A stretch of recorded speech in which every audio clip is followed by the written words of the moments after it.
Year 1973। दो बच्चे fields में हाइड एंड सीक खेल रहे थे, तभी उन्हें एक अजीब सा साउंड सुनाई देने लगा। वो दोनों भागकर उस साउंड का पीछा करने लगे और एक वाटर स्ट्रीम तक पहुंचे।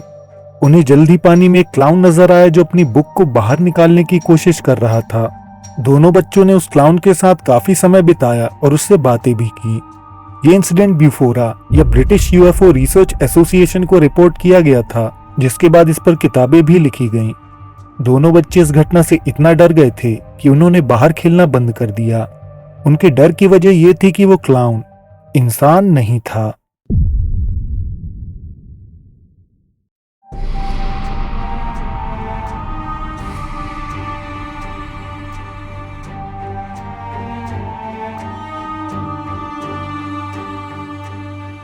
मई 1973, Isle of Wight, Sandtown village, United Kingdom. दोपहर के समय दो बच्चे घर के बाहर खेल रहे थे। लड़की का नाम फे था और लड़के का नाम रिपोर्ट में एनोनिमस ही रखा गया है। लगभग 4 बजे के करीब बच्चों को अजीब आवाज सुनाई देने लगी। ये ऐसी आवाज थी जैसे एम्बुलेंस के सायरन से आती है। वो दोनों साउंड का पीछा करने लगे और सैंडडाउन एयरफील्ड के पास एक स्वाम्पी एरिया तक जा पहुंचे। उनके सामने एक वाटर स्ट्रीम थी जिसमें एक वुडन ब्रिज बनाया गया था।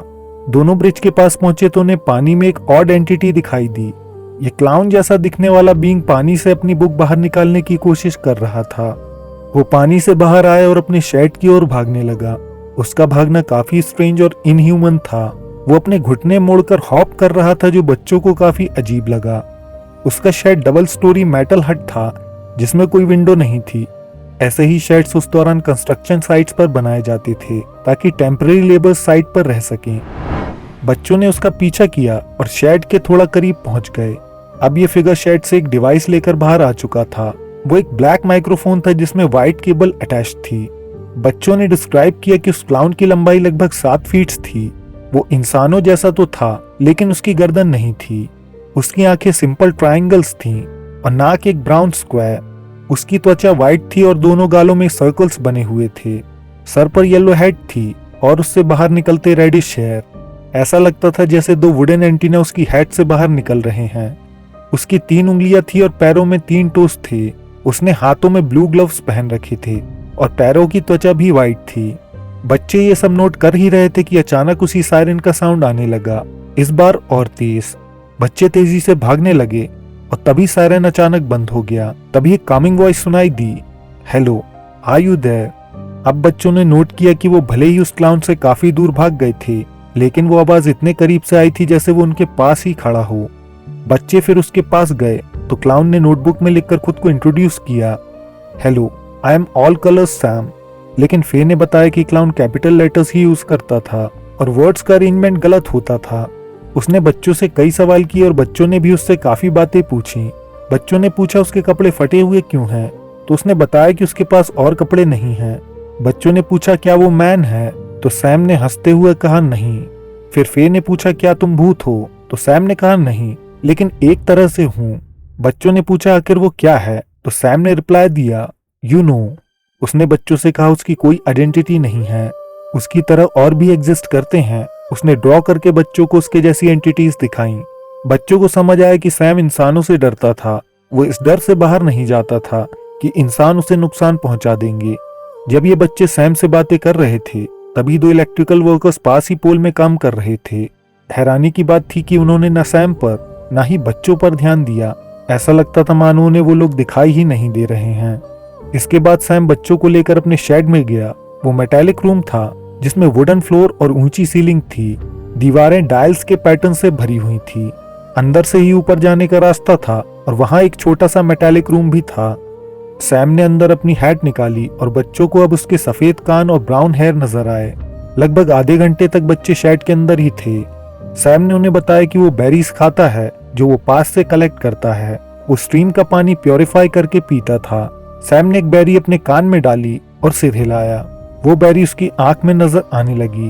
एक और थ्रस्ट के बाद बेरी आंख से गायब होकर उसके मुंह में नजर आई। फिर बच्चों ने उसे गुड बाय कहा और भागते हुए घर जाने लगे। गोल्फ कोर्स से गुजरते हुए उन्हें एक आदमी दिखाई दिया जिसे उन्होंने बताया कि उन्हें भूत दिखाई दिया है। इसके बाद वो घर पहुंच गए। लगभग 3 हफ्तों के बाद फे ने अपने पिता मिस्टर वाई को ये सारी घटना बताई। पहले तो उन्हें इस बात पर यकीन नहीं हुआ लेकिन एक दिन वो उस लड़के से मिले। वो जानता था कि कोई उस पर यकीन नहीं करेगा, इसलिए उसने ये स्टोरी किसी को नहीं बताई थी। और मिस्टर वाई के पूछने पर उसने कंफर्म किया कि फे ने उन्हें सब कुछ सच बताया है। मिस्टर वाई फिर उस लोकेशन पर अकेले गए जहां बच्चों के साथ वो घटना घटी थी, लेकिन अब वहां कोई शेड नहीं था। मिस्टर वाई ने फे को कुछ नहीं कहा, लेकिन पिछले 2 सालों में उनके साथ भी कुछ अजीब घटनाएं जरूर घटी थीं। अक्टूबर 20, 1970 एक शाम मिस्टर वाई अपने घर से अपने दोस्त को मिलने राइट टाउन जा रहे थे। रास्ते में उन्होंने एक बेहद विशाल ऑब्जेक्ट को आसमान में देखा था जो रेड लाइट से भरा हुआ था। उन्होंने गाड़ी रोककर देखा तो वो ऑब्जेक्ट एक वाटर स्ट्रीम के ऊपर मंडरा रहा था। वो ऑब्जेक्ट ग्राउंड के काफी करीब और बेहद साइलेंट था। मिस्टर वाई ड्राइव करने लगे और वो ऑब्जेक्ट उनके पैरेलल ही उड़ता गया जब तक वो उस टाउन की बाउंड्री क्रॉस नहीं कर गए। मिस्टर वाई बाहर निकलकर फ्लैशलाइट से उस ऑब्जेक्ट को सिग्नल देने लगे और वो ऑब्जेक्ट रोटेट होने लगा था। मिस्टर वाई ड्राइव करके अपने दोस्त के घर पहुंच गए, लेकिन वो ऑब्जेक्ट वहां से भी नजर आ रहा था। अब मिस्टर वाई उनके दोस्त खड़े होकर आराम से उस ऑब्जेक्ट को देखते रहे। इसके बाद अगले कुछ महीनों तक कई बार मिस्टर वाई ने सिंगल रेड लाइट ऑब्जेक्ट को हवर करते और उनका पीछा करते देखा था। 1 मार्च 1972 को मिस्टर वाई के साथ ऐसी ही एक और घटना घटी। उस रात उन्हें अजीब महसूस होने लगा तो उन्होंने घर से बाहर एक लेक के पास बैठने का फैसला किया। उन्हें पानी में 2 स्ट्रेंज लाइट्स नजर आने लगी, जैसे कोई विशाल वाटर मॉन्स्टर अपनी 2 आंखों से उन्हें देख रहा हो। उन्होंने किसी से कभी इन किस्सों का जिक्र नहीं किया था, लेकिन फे के साथ हुई घटना के बाद उन्हें लगा ये दोनों घटनाएं आपस में जुड़ी हुई हैं और अब उन्होंने इसके बारे में किसी को बताने का फैसला किया। मिस्टर वाई ने ये घटनाएं लियोनार्ड क्रैम्प के साथ शेयर की, जो ब्यूफोरा के वाइस प्रेसिडेंट थे। उन्होंने मिस्टर वाई की मुलाकात ओलिवर से करवाई, जो British UFO research association journal के एडिटर थे। मिस्टर वाई ने ओलिवर को सारी घटना डिटेल्स में बताई और ओलिवर ने 1978 के इशू में इस घटना को पब्लिश किया। पहले इस किस्से पर लोगों का ज्यादा ध्यान नहीं गया था, शायद इस घटना के अजीब होने की वजह से। लेकिन फिर 1991 में जब कॉलिन और जैनेट बोर्ड ने modern mysteries of Britain publish की, तब ये किस्सा वाइड ऑडियंस तक पहुंचा। अब ये केस काफी यूनिक है। इस केस में उन 2 बच्चों के अलावा कोई विटनेस या सबूत नहीं था। अब स्केप्टिक्स ऐसे केसेस को सीधा डिसमिस कर देते हैं, क्योंकि छोटे बच्चों की इमेजिनेशन वाइल्ड होती है। लेकिन बड़े होने के बाद लोग ऐसी स्टोरी से अपना नाम तभी जोड़ते हैं जब उनका कोई मोटिव होता है। लेकिन फे या उस लड़के का कोई मोटिव नहीं था, ना ही उन्होंने कोई पब्लिसिटी के लिए ऐसा किया, ना ही पैसों के लिए। इसके अलावा उन्होंने और मिस्टर वाई ने कभी भी इस किस्से के बारे में किसी से बात ना करने का फैसला किया था। वो लोग गुमनामी में अपनी जिंदगी बिताकर दुनिया से दूर हो गए थे। मिस्टर वाई के दोस्तों ने भी उस फ्लाइंग ऑब्जेक्ट को अपनी आंखों से देखा था और ये बात उन्होंने कंफर्म की थी। लेकिन फिर ये किस्सा हमेशा के लिए दब गया। अब इस तरह के और भी एक्सपीरियंसेस लोगों को हुए हैं जो मिस्टर वाई या उन दोनों बच्चों के बारे में नहीं जानते थे। जॉन कील एक जर्नलिस्ट और एनॉमलिस्ट थे। वो अपनी आने वाली बुक द मॉथमैन प्रोफेसीज के लिए रिसर्च कर रहे थे। तभी उनकी मुलाकात लियोनार्ड नाम के एक व्यक्ति से हुई। ईयर 1966 में लियोनार्ड मॉर्निंग वॉक पर गए थे। तभी उन्हें एक अनजान कंस्ट्रक्शन दिखाई दिया। ये मेटल बिल्डिंग थी जिसमें कोई विंडो नहीं थी। तभी अचानक उन्हें एक वॉइस सुनाई दी, डोंट रन। लियोनार्ड तुरंत दौड़कर अपने घर गए और राइफल लेकर वापस लौटे। लेकिन कुछ ही मिनटों के अंदर वो शायद वहां से इस तरह गायब हो चुका था जैसे वो वहां था ही नहीं। सेंटर फॉर यूएफओ रिसर्च की एक रिपोर्ट के अनुसार अगस्त 1978 में बच्चों का एक ग्रुप अपने फैमिली गार्डन में खेल रहा था। तभी आसमान में उन्हें अजीबोगरीब फ्लाइंग ऑब्जेक्ट्स दिखाई देने लगे। जब पेरेंट्स बाहर आए तो उन्हें वो यूएफओ दिखाई नहीं दे रहे थे, लेकिन सभी बच्चे उन्हें साफ साफ देख सकते थे। बच्चों को अजीबोगरीब एंटिटीज भी दिखाई दी जिन्होंने उनसे बात की। एक एंटिटी ने एक बच्चे को हिप्नोटाइज भी कर दिया था।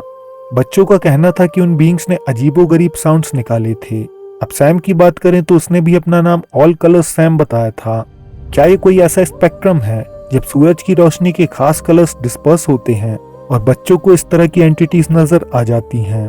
पाइट पाइपर भी एक ऐसी ही टेल है जहां सभी बच्चे हिप्नोटाइज होकर उसके पीछे जाते हैं। पाइट का मतलब भी 2 से ज्यादा कलर्स होता है। मिस्टर वाई ने ब्यूफोरा के आर्टिकल में कमेंट किया था कि शायद वो एंटिटी बच्चों को किसी एलियन रियलिटी में ले गई थी, जिसकी वजह से इलेक्ट्रीशियंस उन्हें नहीं देख सके। मिस्टर वाई का कहना था कि फे ने उन्हें इतनी डिटेल में वो स्टोरी सुनाई थी जो उस उम्र के बच्चों के लिए बनाना असंभव है। फिर उनकी मुलाकात जब उस बच्चे से हुई तो उसने भी ठीक वही स्टोरी सुनाई थी। मिस्टर वाई कन्विंस थे कि उन लोगों के साथ हुई घटना एकदम सच थी। अब आपका इस इंसिडेंट के बारे में क्या सोचना है कमेंट में बताएं। वीडियो को लाइक करें और अगर आप चाहें तो हमारे चैनल को सब्सक्राइब करके ऑल नोटिफिकेशंस ऑन कर सकते हैं। हम जल्द आपसे एक नए एपिसोड के साथ मिलेंगे। धन्यवाद।